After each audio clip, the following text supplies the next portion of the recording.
Assalamualaikum warahmatullahi wabarakatuh. Jumpa lagi dengan saya di Ramadan Channel yang mengungkap rahasia dan fakta di balik sejarah. Baiklah, kita lanjutkan pembahasan peranan umat Islam di Indonesia. Materi ini sangat menarik karena kita akan tahu lanjutan kontribusi sekaligus nasib umat Islam di tanah air seperti apa di Orde Baru dan Orde Reformasi. Mengapa umat Islam Indonesia semakin tersudut? Sejumlah partai berbasis Islam yang dicoba dibangun untuk bisa melanjutkan perjuangan tokoh-tokoh Islam dalam membangun negeri ini ternyata tidak bisa menang, bahkan ada yang harus gulung tikar. Dan mengapa kini banyak partai berbasis nasionalis justru bermunculan dan besar menggeser partai berbasis dukungan umat Islam? Ironisnya, umat Islam sendiri sulit bersatu dan justru saling menjatuhkan satu sama lain. Apa yang salah pada umat Islam di tanah air? Kalian ingin tahu? Yuk kita membahasnya. Sekadar mengingatkan kembali bahwa semenjak peristiwa gerakan 30 September PKI tahun 1965, umat Islam juga pemuda, pelajar, dan mahasiswa melakukan aksi demonstrasi besar-besaran menuntut pembubaran PKI, Partai Komunis Indonesia. Namun, Presiden Soekarno tetap bersikukuh tidak mau membubarkan PKI yang diduga kuat berada di balik peristiwa G30 SPKI. Presiden Soekarno justru melantik Kabinet Dwi Kora beranggotakan 100 menteri tanggal 24 Februari tahun 1966. Kontan rakyat pun semakin marah. Sikap Soekarno yang tetap ingin melindungi PKI mengundang tanda tanya besar rakyat atas keterlibatannya pada Partai Komunis tersebut. Bahkan kemarahan rakyat yang awalnya tertuju pada PKI kini berkembang ingin menumbangkan pemerintahan Orde Lama pimpinan Presiden Soekarno. Kemarahan rakyat kala itu membuat konstelasi politik berubah cepat, termasuk pada keberadaan Bung Karno sendiri. Posisi proklamator yang sebelumnya superior sebagai presiden seumur hidup berdasar TAP MPRS nomor 3 tahun 1963 pun mulai digoyang dan melemah. Tentu ini menjadi pelajaran bagi siapapun pemimpin negeri saat ini untuk memperhatikan aspirasi rakyat meski sekarang sedang kuat-kuatnya berkuasa. Bila rakyat sudah marah, maka apapun bisa terjadi. Puncaknya terjadi pada tanggal 11 Maret 1966.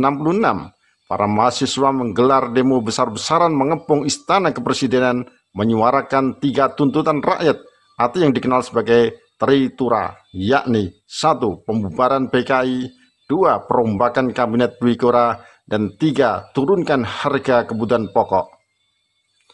Aksi yang didukung Angkatan Darat tersebut membuat Presiden Soekarno panik. Apalagi saat acara pelantikan Kabinet Dwi Kora itu, Panglima Pasukan Pengawal Presiden Cakrabirawa, Brigjen TNI Subur, melaporkan kepada Pangdam 5 Jaya, Brigjen TNI Amir Mahmud, kalau di sekitar istana banyak berkeliaran pasukan tidak dikenal dari anggota pasukan Kostrad pimpinan Maijen TNI Kemal Idris yang merupakan anak buah Letjen TNI Soeharto kala itu. Namun laporan tersebut tidak digubris oleh Brigjen TNI Amir Mahmud. Brigjen TNI Amir Mahmud sendiri memang sengaja diundang dalam rapat kabinet di istana sebagai jaminan keselamatan Presiden Soekarno dan kabinet bila terjadi demo besar-besaran di sekitar istana kala itu. Merasa tidak digubris, maka Brigjen TNI Subur pun melaporkan langsung kepada Soekarno. Atas laporan itu, Soekarno yang saat itu memimpin rapat kabinet panik dan memutuskan lari ke Istana Bogor bersama Subandrio dan Khairul Saleh menggunakan helikopter. Subandrio saat itu menjabat Wakil Perdana Menteri I. Kabarnya menjadi incaran pasukan tidak dikenal itu karena menjadi salah satu tokoh PKI dan terlibat dalam peristiwa G30 SPKI. Sejak itu, posisi Soekarno semakin terpojok, bahkan suaranya sudah tidak didengar lagi oleh para jenderal TNI. Sebagaimana ditulis Dasman Jamaluddin dalam bukunya berjudul Jenderal TNI Anumerta, Basuki Rahmat, dan Super Semar, situasi mencekam itu lalu dilaporkan kepada Panglima Komando Strategis Angkatan Darat Pangkostrat, Maijen TNI Soeharto yang saat pelantikan Kabinet Dwi Kora tidak hadir karena sakit. Maka Soeharto lalu mengutus 3 perwira tinggi Angkatan Darat, Brigjen M. Yusuf, Brigjen Amir Mahmud, dan Brigjen Basuki Rahmat untuk menemui Soekarno di Istana Bogor. Ketiga perwira ini mengusulkan kepada Soekarno untuk memberikan surat perintah kepada Soeharto agar memulihkan situasi yang genting ini. Soeharto kala itu tercatat sebagai jenderal loyalis pada Soekarno.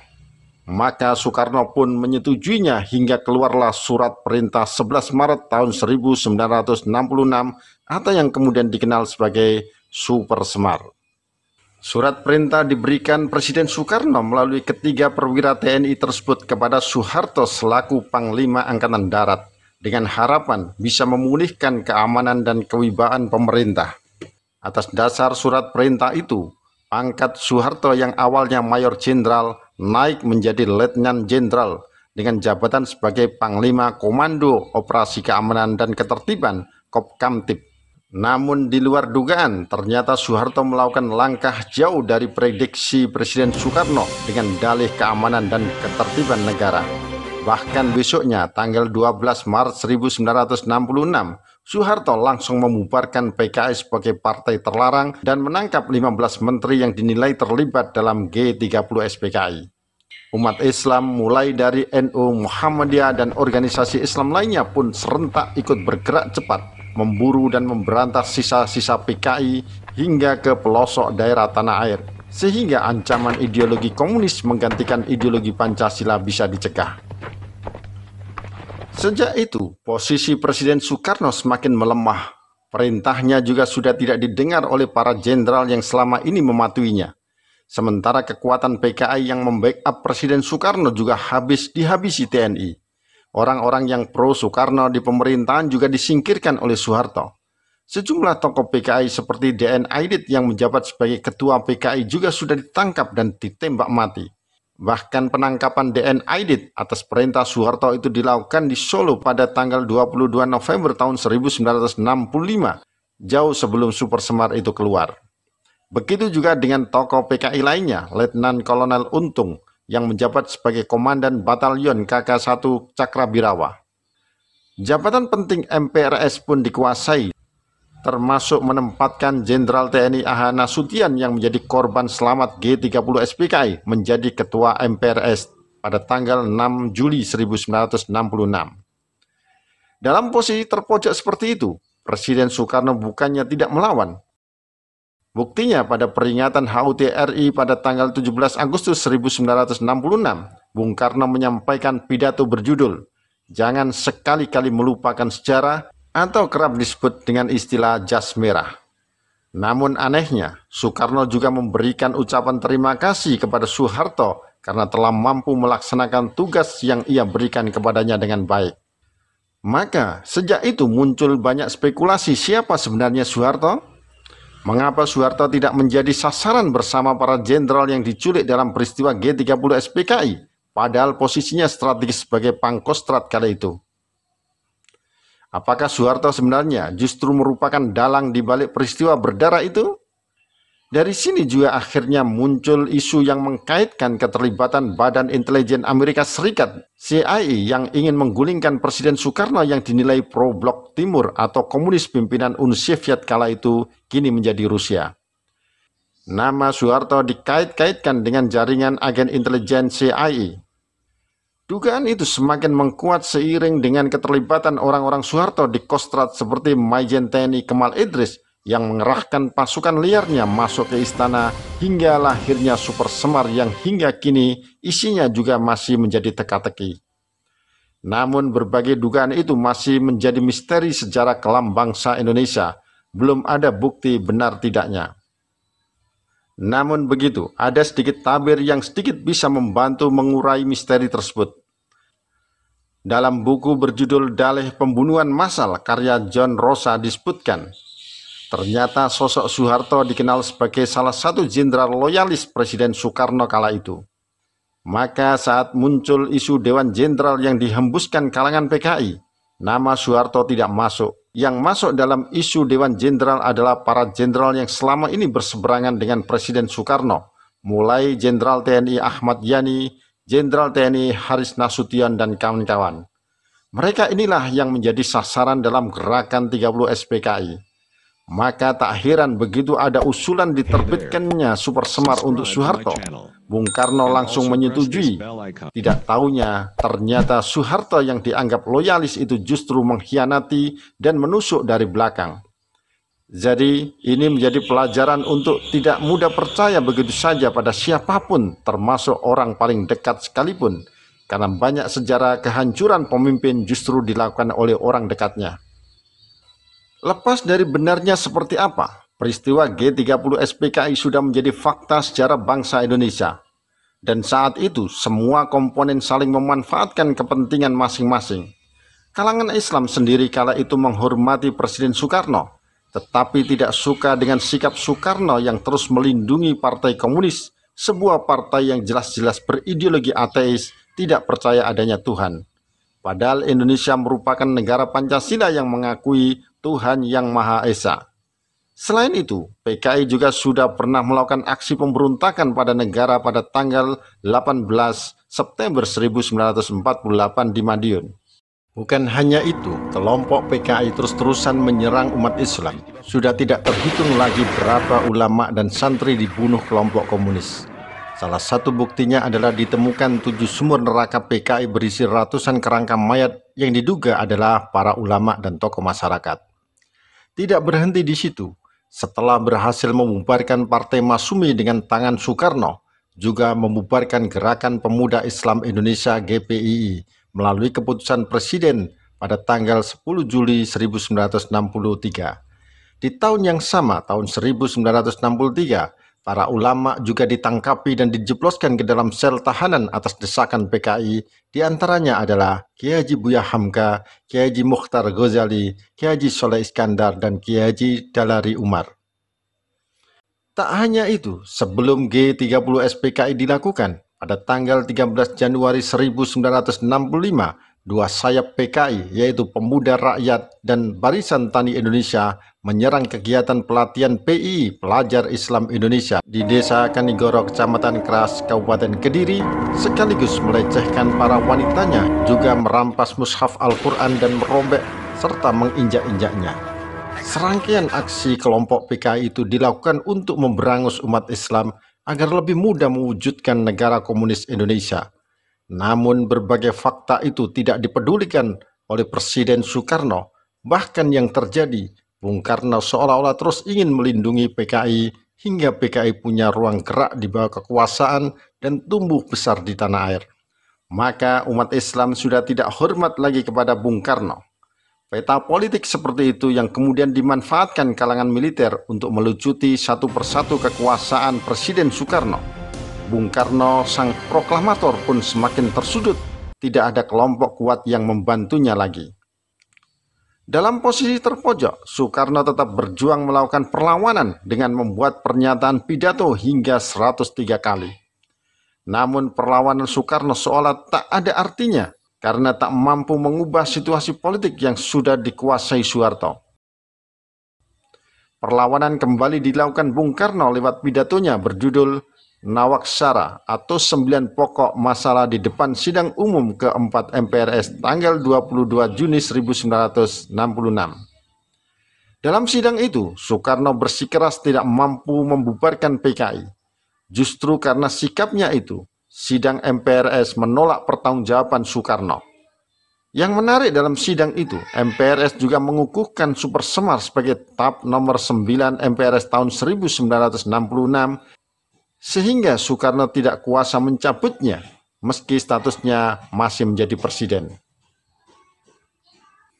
Akhirnya, pada tanggal 20 Februari 1967, Soekarno menandatangani penyerahan pemerintahan kepada Soeharto sebagai pengemban Super Semar.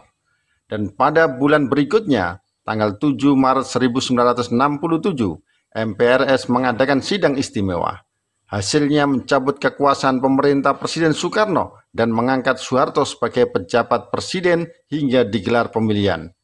Dan 1 tahun berikutnya, Soeharto disahkan sebagai presiden secara definitif tahun 1968. Benar-benar luar biasa strategi politik Soeharto. Hanya dalam hitungan 1 tahun mampu mengambil alih kekuasaan Soekarno yang awalnya ditetapkan sebagai presiden seumur hidup, direbut tanpa pertumpahan darah. Sejak itu, Orde Baru di bawah pimpinan Soeharto dimulai, menggantikan Orde Lama pimpinan Soekarno setelah berkuasa selama 23 tahun. Di awal-awal Orde Baru, umat Islam memberi dukungan penuh kepada pemerintahan Presiden Soeharto. Namun dalam perjalanan selanjutnya, komponen umat Islam mulai ditinggal. Gerakan umat Islam pun dimandulkan. Bahkan dengan dalih ingin menyederhanakan sistem kepartaian, Soeharto membatasi jumlah partai hingga partai-partai Islam dilebur menjadi satu dalam Partai Persatuan Pembangunan atau P3, sedang partai berbasis nasionalis dilebur menjadi PDI, Partai Demokrasi Indonesia, ditambah golongan karya atau Golkar yang memang sejak awal disiapkan Soeharto. Itu adalah strategi politik Soeharto yang ingin lebih mudah mengendalikan negara dengan hanya memegang kendali Golkar.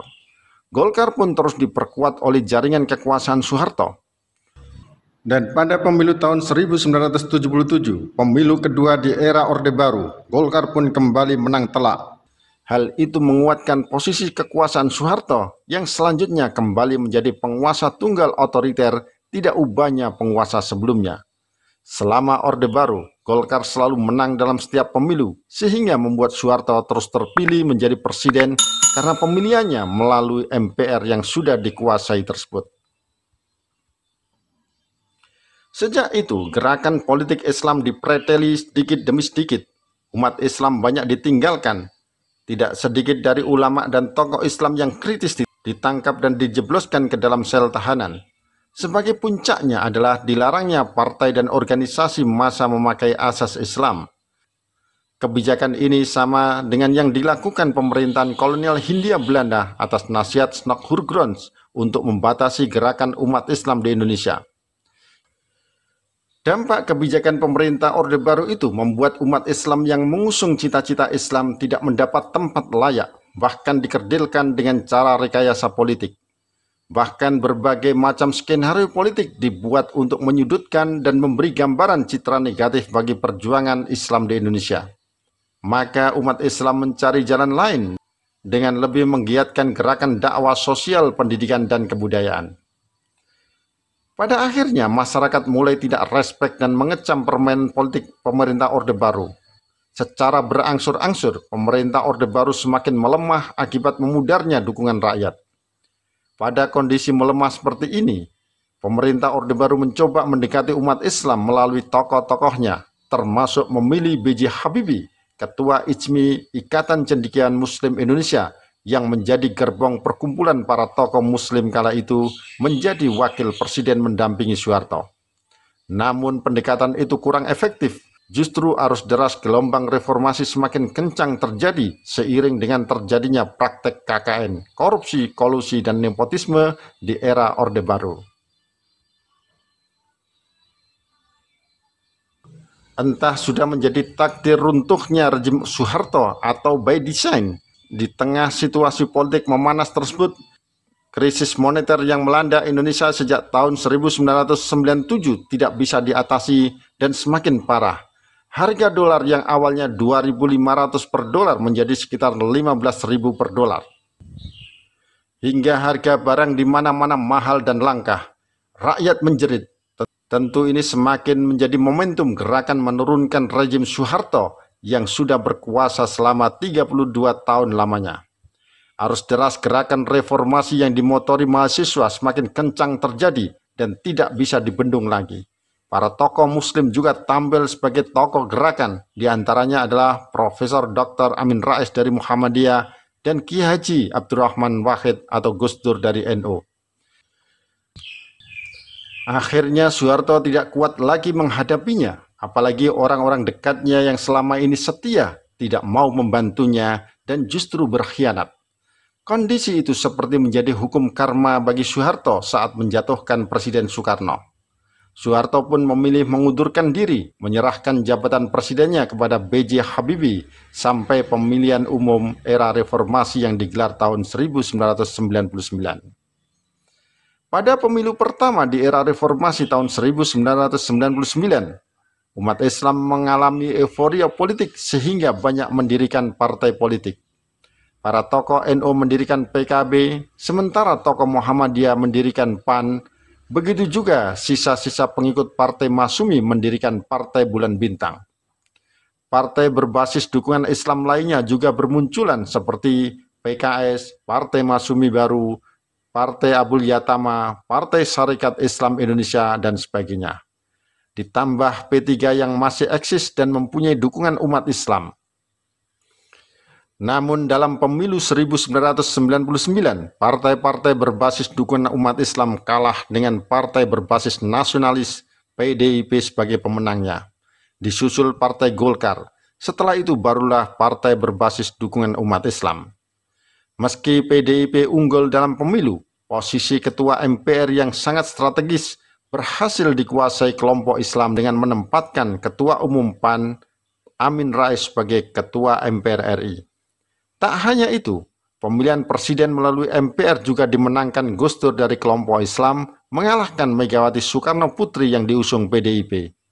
MPR menetapkan Gus Dur sebagai presiden dan Megawati sebagai wakilnya, namun Gus Dur akhirnya diberhentikan MPR RI di tengah jalan, digantikan Megawati dengan menggait Hamzahas dari P3 sebagai wakil presidennya. Pada pemilu berikutnya, tahun 2004, partai berbasis Islam seperti PKB dan PAN kalah telak. Begitu juga tokoh-tokohnya seperti Profesor Amin Rais dan Ketua Umum PBNU Kiai Haji Hasyim Muzadi kalah suara dalam perebutan pemilihan presiden. Justru yang terpilih menjadi presiden adalah Susilo Bambang Yudhoyono SBY yang diusung Partai Demokrat, Partai Nasionalis. Begitu juga pada pemilu 2009 dan pada pemilu 2014, yang terpilih sebagai presiden adalah Joko Widodo yang diusung PDIP. Dan terakhir pada pemilu 2024, partai-partai berbasis Islam justru mencair dengan partai-partai berbasis nasionalis mengusung pasangan Prabowo Subianto Gibran Raka Buming Raka melawan duet Anies Rashid Baswedan Muhaimin Iskandar yang diusung PKB, PKS, dan Partai Nasdem. Arus besar umat Islam memang banyak mendukung pasangan Anies Muhaimin sebagai tokoh Islam. Namun pada kubu lawan, sejumlah partai berbasis Islam seperti PAN, termasuk para tokoh NU juga gigih mendukung duet Prabowo Gibran. Jadi pada pemilu 2024 menjadi fenomena aneh bagi umat Islam. Ideologi Islam yang selama ini mengikat dalam perjuangan politik, kini sudah mencair dengan berbagai macam faktornya, termasuk faktor bagi-bagi kekuasaan dan sandera hukum. Bahkan belakangan, banyak bermunculan partai-partai baru dan cepat berkembang, justru bukan dari partai berbasis Islam, tetapi partai berbasis nasionalis seperti Partai Gerindra yang dimotori Prabowo Subianto dan Partai Nasdem dimotori Surya Paloh. Sementara partai-partai berbasis Islam seperti PAN dan PBB, perolehan suaranya justru semakin menurun. Bahkan P3 yang merupakan partai lama berbasis dukungan umat Islam pada pemilu 2024 tidak mampu mendapatkan satupun kursi di DPR RI. Tentu ini menjadi tanda tanya besar. Apa yang terjadi pada umat Islam di negeri Indonesia ini? Fenomena apa? Apakah umat Islam di Indonesia memang sudah redup dan melemah? Kalau memang sudah begitu, bagaimana kelanjutan nasib dan peran umat Islam masa depan? Ikuti video selanjutnya, demikian kisahnya, semoga bermanfaat. Wassalamualaikum warahmatullahi wabarakatuh.